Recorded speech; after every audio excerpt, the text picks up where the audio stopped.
লালমনিরহাট বিমানবন্দর দক্ষিণ এশিয়ার দ্বিতীয় বৃহত্তম এই বিমানবন্দর চালু হওয়ার কথা জুন মাস থেকে।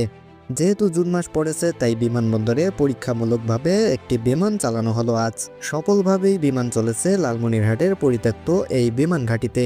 যদিও রানওয়ের বিভিন্ন জায়গা বিমান চলাচলের অনুপযোগী হয়ে পড়েছে, তারপরও পরীক্ষামূলকভাবে একটি বিমান চালানো হয়েছে। পরিবহন বিমান আজকে এই রানওয়েতে অবতরণ করেছে এবং আমরা জেনেছি মাননীয় বিমান বাহিনী প্রধান লালমনিরহাট সফর করবেন। এ নিয়ে ভারতের মাথায় হাত, তারা চাইছেই না লালমনিরহাটের বিমান ঘাঁটিটি চালু হোক। তাই তো ভারতের বিভিন্ন সেনা কর্মকর্তা বাংলাদেশে আসছেন ভ্রমণে। তবে কোনো কিছুতেই কাজ হবে না, কারণ দেশে রয়েছে ডক্টর ইউনূসের সরকার।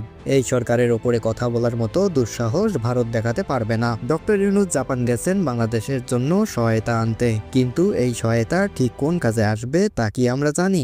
বিশ্লেষকগণ ধারণা করছেন এই টাকা খরচ করা হতে পারে লালমনিরহাটের বিমানবন্দরে। পাশাপাশি লালমনিরহাটে কয়েকটি যুদ্ধ বিমান রাখা হতে পারে নিরাপত্তার জন্য। এরই মধ্যে চীনের বেইজিং ভ্রমণ করেছেন ডক্টর ইউনূস। জানা যাচ্ছে চীন থেকে যুদ্ধ বিমান, আধুনিক রাডার এবং সেনাবাহিনীর জন্য অত্যাধুনিক সরঞ্জাম কিনছে বাংলাদেশ দিন দিন যেন একটি শক্তিশালী দেশে পরিণত হচ্ছে। গেল 9 মাসে দেশে বেশ উন্নয়ন করেছে ডক্টর ইউনূসের সরকার। এবার দেশের পরিত্যক্ত 7টি বিমানবন্দর চালুর উদ্যোগ নিয়েছেন।